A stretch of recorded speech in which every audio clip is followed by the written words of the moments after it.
In this video, we'll be getting familiar with multiple shared processor pool technology available in PowerVC 1.2.3 Fixpack 2.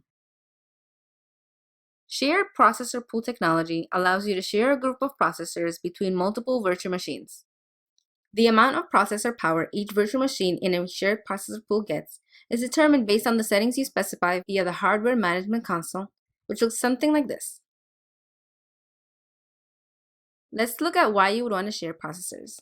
The main use case for shared processor pools is to allow users to group applications together and create an upper bound on the total number of processor units for each pool. Why we do this is because of two main reasons. The first one is because of software licensing costs. Given that a lot of software vendors charge based on the number of processors available to be used, shared processor pools provide a hypervisor level construct to put a limit on the number of processors available to the virtual machines, and thus allows you to put finer controls on how much you will spend for licensing costs. The second reason is because of better overall ability to manage processor resources. Processor capacity enforcement is better, since you can guarantee that a group of virtual machines will never exceed the shared processor pool's upper bound of entitled processor usage. Now that we know why you would use it, we do have one prerequisite before you start taking advantage of shared processor pool technologies within PowerVC. You must make sure that you configure shared processor pool settings on the hardware management console, which looks something like this. You want to make sure that you give your pool a name. You will use this pool name when creating or editing compute templates, which you will see in just a second, and make sure that you set the maximum processing units for your pool as well.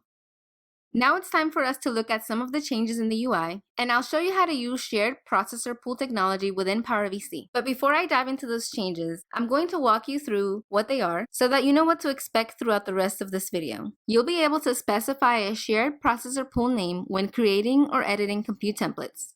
We've also done some enhancements to our filtering during deploy, migrate, and remote restart. The shared processor pool name is now being displayed on virtual machine details in the info grid. And lastly, we're also displaying shared processor pool info at a host level on host details, and only shared processor pools with non-zero maximum processing units are displayed on that grid. Let's look at these changes in a little bit more detail. The first thing is that you can now specify a shared processor pool name when creating or editing a compute template. It's important to note that whatever processor pool name you specify in this template will be the expected processor pool name to be used during the lifecycle of the VM. That is, if you deploy a VM to pool Anna's pool, it's expected that anytime you try to perform a mobility operation, the VM's relocation domain will be limited to other hosts that also have a pool name with Anna's pool. However, you can go to the HMC and change the processor pool out of band, meaning outside of PowerVC, and PowerVC will recognize this change within a few minutes. We've also added some enhancements during deploy, migrate, and remote restart filtering. During deploy, depending on the deploy target that you select, we will filter out compute templates that specify a shared processor pool that is not available on the host. When you're trying to perform a mobility operation such as migrate, the VM's relocation domain will be limited to other hosts that also have the same shared processor pool name as the VM does. And lastly, for remote restart, I can't demo this, but I did want to point out that we do have a restriction in which we are blocking the remote restart of a virtual machine via PowerVC if it's using a non-default shared processor pool. You'll also be able to see the name of the shared processor pool on virtual machine details. Navigate to Virtual Machine Details by selecting Virtual Machines. Then from your list of available virtual machines, double-click on the one that you want to see the details for. You will see that we have added a shared processor pool field on the info grid. The last change in the UI was to display the shared processor pool information at host level available via host details. And it's important to note that only processor pool names with non-zero maximum processing units are displayed on the grid. Navigate to host details by selecting the host icon and then double-click to drill into the details of the host.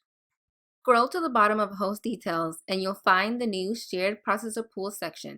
It's collapsed by default, so you'll want to open that up, and then we can see the list of all the shared processor pools for this host. And as a reminder, only shared processor pool names with non-zero units are displayed. And for the default pool, even though that value is not applicable, we're still displaying it so that you're aware that there's a default pool on your host. And with that, that's all for today's video. Thanks so much for tuning in, and I'll see you on the next one. And don't forget to check us out on our other social media.